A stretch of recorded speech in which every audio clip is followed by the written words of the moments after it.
Doctor Zakir Naik November মাসের 28 তারিখে বাংলাদেশে আসবে। উনি বাংলাদেশে আসবেন, উনি আলোচনা করবেন, কোরআনের দাওয়াত দিবেন।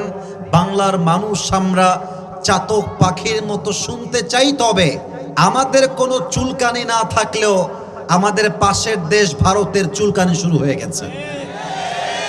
তারা বিবৃতি দিয়েছে ডক্টর জাকির নায়েক বাংলাদেশে আসলে নাকি তাদের হাতে আমাদেরকে হস্তান্তর করতে হবে, কারণ ডক্টর জাকির নায়েক নাকি ভারতের একজন মোস্ট ওয়ান্টেড ক্রিমিনাল তাদের বক্তব্য অনুযায়ী।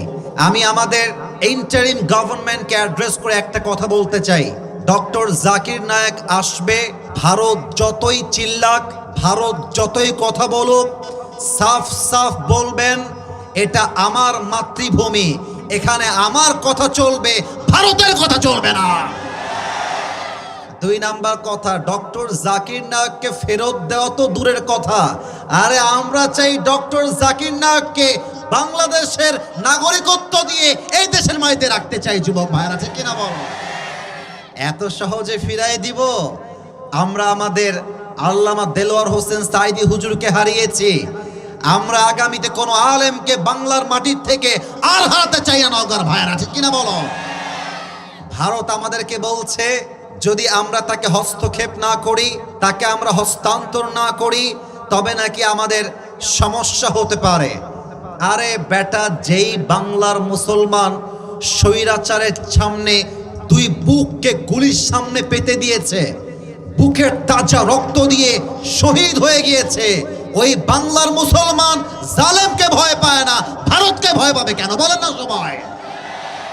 ডক্টর জাকির নায়েককে আমরা বাংলাদেশে ওয়েলকাম জানাই এবং আমরা বিশ্বাস করি বাংলার মাটি 90% বেশি মুসলমান এই দেশে আমরা বসবাস করি। অতএব এই দেশের মাটিতে থেকে কেউ যদি ভারতকে ভয় পেয়ে, ভারতের হুমকিকে ভয় পেয়ে ডক্টর জাকির নায়েককে প্রবেশ করতে না দেয়, এটা বাংলার মুসলমান চুল পরিমাণ বরদাস্ত করতে পারবে না।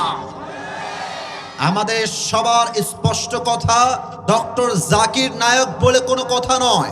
বাংলাদেশে কোনো আলেম যদি ওয়াজ মাহফিলে আলোচনা করতে গিয়ে কারো দ্বারা কোনো প্রকার বাধার শিকার হয়, আমি আজকের মাহফিলের কথাই বলতে চাই, কেউ যদি এসে মাইকটাকে এমন করে কেড়ে নেয় আর বলে যে এই ওয়াজ হবে না, সেই ওয়াজ হবে না, আমার নেতার ওয়াজ চাই, তমক ওয়াজ চাই, তার নাম হবে না, ওই কথা বলা যাবে না, ওই বদনাম হবে না, যে বাধা দিবে তার পিঠের চামড়া একটাও থাকবে না আজকের এই মাহফিলে।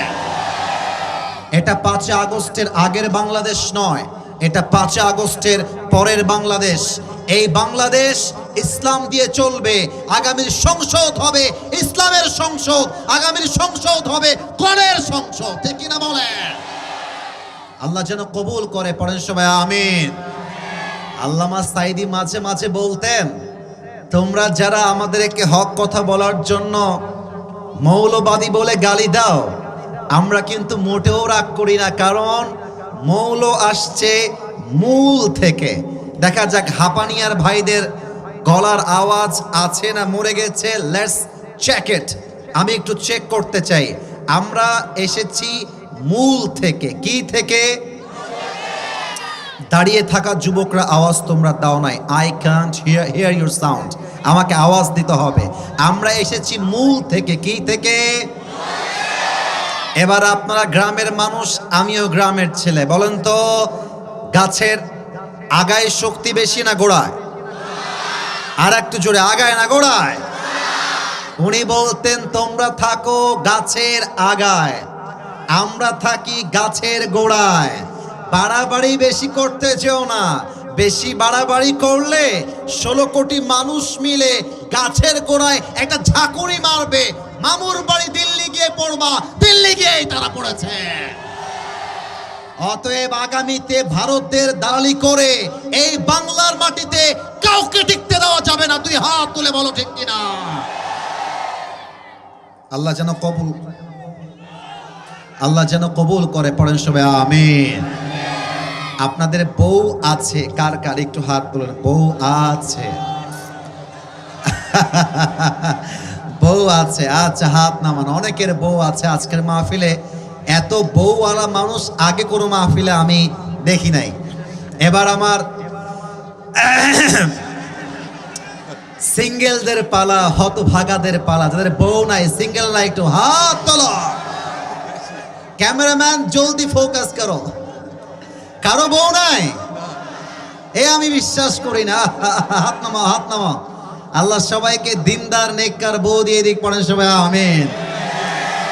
আমার ওয়াজে সেই দিন আমি জয়পুরহাটে বলছিলাম, যার জীবনে বউ নাই তার জীবনে কিছুই নাই। আর শীতকালে আমাদের যুবকদের শীত দূর হবে কম্বল দিয়ে নয়, ল্যাব দিয়ে নয়, একমাত্র বউ দিয়ে শীত দূর হবে। আব্বা বোঝে না রে, আব্বা বোঝে না। আব্বা বলে যে নিজের পায়ে দাঁড়িয়ে বিয়ে করতে হবে। আর আমি বাবাদেরকে দোষ দিতে চাই না। আজকালকার বেশিরভাগ মেয়েরা এইটা ছাড়া বিয়ের পিড়িতে বসতেও চায় না। আর টাকা পেলে, সরকারি চাকরি পেলে অনেক মেয়েরা দেখবা বুইরা টাকলার সাথেও বিয়ের পিড়িতে বসে যায়। এরকম মেয়ে তো বাংলাদেশে নাই। আর নাই রে ভাই, থাকলে আল্লাহ হেদায়েত দান করে, পড়েন সবাই আমিন। মাথায় রাখবেন, আমরা নওগাঁর মানুষ, আমরা আজকে জিরো হতে পারি, বাট ওয়াক্ত हमेशा एक नहीं होता मेरे दोस्त, वक्त बदलता है। आज जो जीरो है वो कल तो हीरो भी हो सकता है। আপনি যেই চাচার কাছে বিয়ে বসলেন টাকার জন্য, আমার হাপানিয়ার যুবকরা আগামীকাল সেই বসের অফিসের বস হবে, টাকলা তার স্টাফ হয়ে কাজ করবে, ঠিক কিনা বলো? ভালো হয়ে যাও মাসুদ, ভালো হয়ে যাও। আল্লাহ আমার প্রিয় বোনদেরকে বোঝার তৌফিক দান করে, পড়েন সবাই আমিন। আমরা তাফসীরে ফিরে যাব, তবে তিনটা তাকবীর দিয়ে ফিরে যাব। প্রথম তাকবীর দিবেন আমার প্রিয় বিবাহিত ভাইয়েরা। রেকর্ড হচ্ছে, দেখতে চাই আসলেই কার গায়ের জোর কত বেশি। বিবাহিত ভাইয়েরা একটু কাশি মারেন তো, দেখা যাক কারা জিতে। এই সিঙ্গেল তোমরা চুপ থাকবা, আমার কলিজার টুকরা মুরব্বীদের পালা।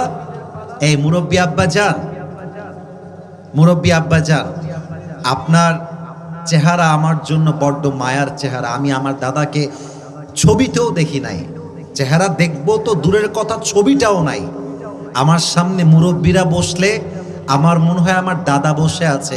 আপনাকে আমি বড্ড ভালোবাসি আব্বা যান, আপনি অ্যাক্টিভ হয়ে যান, আপনি জাগ্রত হয়ে যান আব্বা যান। আজকের যেই ওয়াজ হবে এটা জাস্ট যুবকদের ওয়াজ নয়, যুবকদের ওয়াজ হবে, মুরব্বীর ওয়াজ হবে, মায়ের ওয়াজ হবে, বোনের ওয়াজ হবে, কলিজা ঠান্ডা করা ওয়াজ আজকে হবে, ঠিক কিনা বলেন?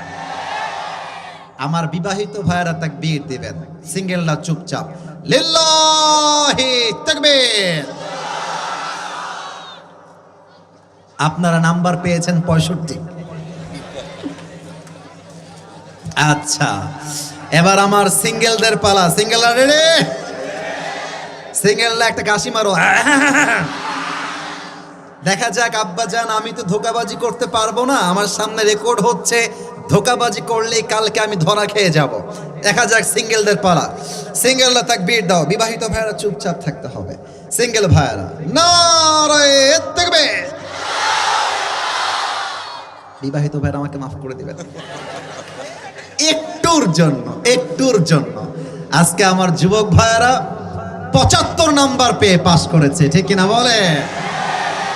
আচ্ছা, আর কোনো ভাগাভাগি নেই হাপানিয়ার ভাইয়েরা। এবার সবাই মিলে তাকবীর দিব, তবে একটা কাশি দিবেন এমন জোরে আমি সহ, সভাপতি সাহেব সহ, আমার ভাইয়েরা সহ কাশির ঠেলায় স্টেজ ভেঙে নিচে পড়ে যাব। দেখা যাক গায়ে জোর আছে কিনা।